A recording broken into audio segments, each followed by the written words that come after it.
Welcome to 1189, an online Bible commentary. My name is Tyler Marston, and today we're taking a look at Genesis chapter 46.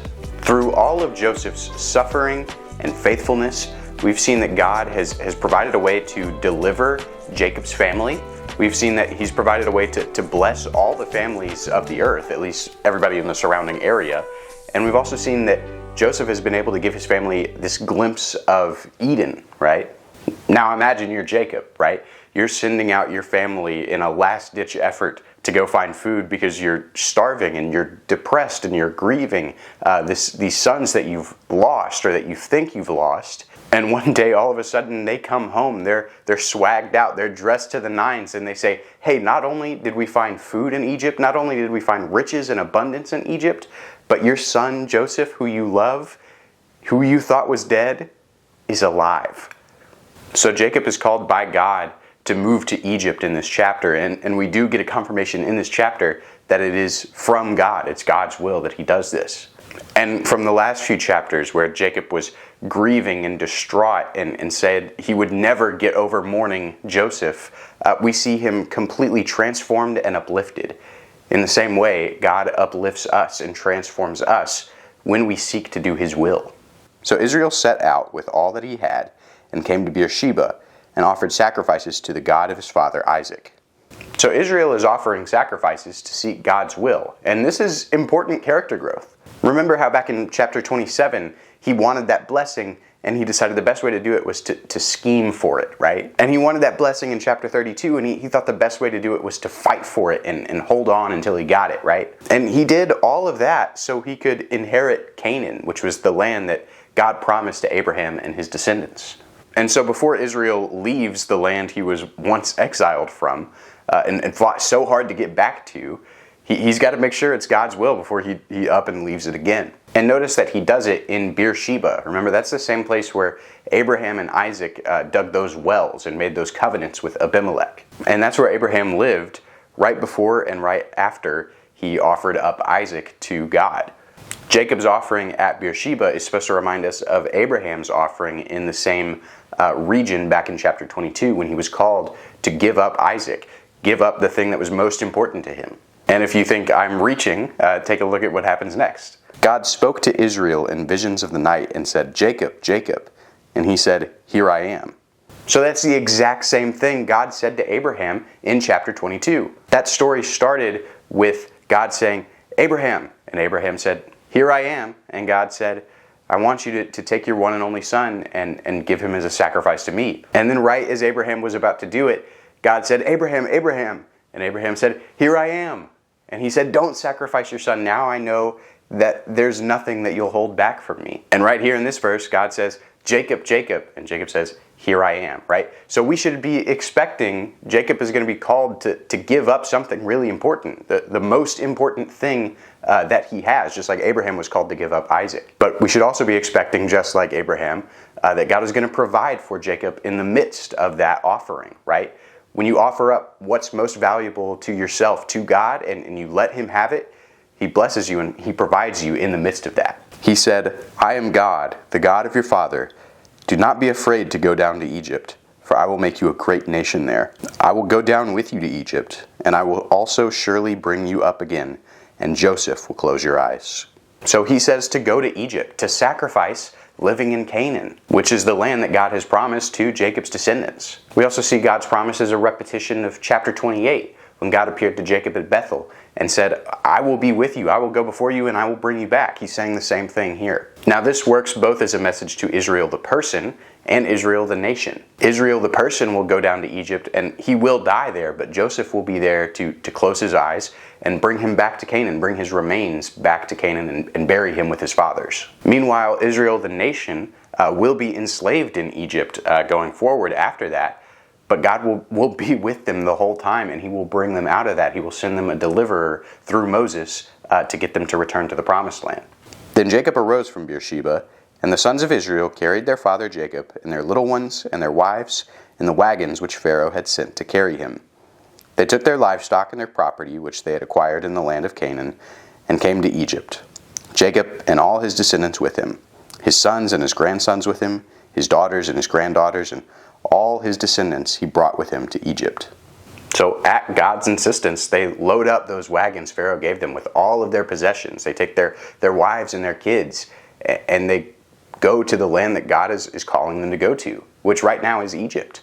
And it's a reminder for us that when we do things at God's insistence, right, wholeheartedly, not sparing anything, God promises to be with us, to provide for us on the journey.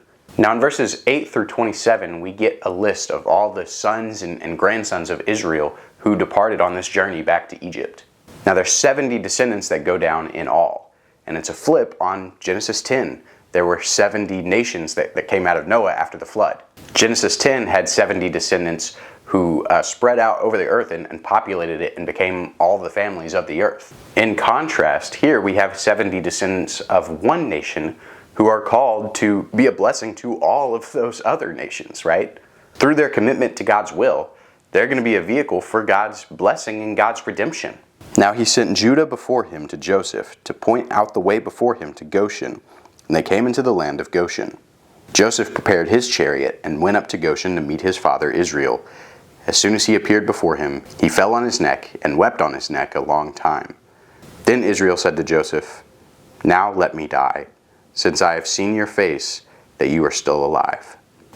Joseph and Jacob are finally reunited after years. I mean, Jacob has been mourning his loss for years, and he finds him, and they weep and hug, and it's beautiful, right? And Jacob says he can die at peace now, knowing that Joseph is alive and that he's had the blessing to see his face again. Remember in chapter 37, Jacob said he would die mourning for Joseph, right? He would never be happy again, never find peace again, and he would go down to Sheol in grief. Yet now, because Joseph is alive, because God has been able to reunite them, Jacob can die with peace and joy. Joseph said to his brothers and to his father's household, "I will go up and tell Pharaoh, and will say to him, 'My brothers and my father's household, who are in the land of Canaan, have come to me. And the men are shepherds, for they have been keepers of livestock, and they have brought their flocks and their herds and all that they have.'" Now this chapter ends with the whole family going to meet Pharaoh. Basically, they're going through customs, right? They have to declare what their occupations are and what they're going to be doing and who they're related to, right? And this is Joseph's advice to his brothers whenever they go through customs. "When Pharaoh calls you and says, 'What is your occupation?' you shall say, 'Your servants have been keepers of livestock from our youth, even until now, both we and our fathers, that you may live in the land of Goshen, for every shepherd is loathsome to the Egyptians.'" So Joseph is telling them to be honest with Pharaoh about their occupation as shepherds. Now the reason they might be tempted to lie is because shepherds, especially foreign shepherds, had really low social standing in Egypt. And Joseph is hoping that the honesty that the Israelites show will make Pharaoh kind of section them off in Goshen instead of fully accumulating and assimilating into Egyptian culture. Goshen is the northernmost region of Egypt, and it's the region of Egypt that's closest to Canaan. After all, this chapter began with God's promise that he would deliver Jacob's descendants back to Canaan, and that's not going to happen if they become pagans, if they become too involved in Egyptian culture and forget the God that's promised all this land to them. And let's not forget that Joseph's call to honesty is in contrast to the way most of Joseph's ancestors acted, especially Abraham back in chapter 12 when he lied to Pharaoh himself. Abraham's lies created pain and chaos for himself and for others around him. But Joseph's honesty and commitment to God's plan creates security in God's promises. And at the end of the day, God's will is God's will, right? It's not going to be stopped. Ergo, the best way for us to live our lives is in complete accordance to that will. Now look, that's not an easy task. Sometimes it feels insurmountable. I mean, are we supposed to learn the incomprehensible mind of God to know exactly what choices we should make every single time?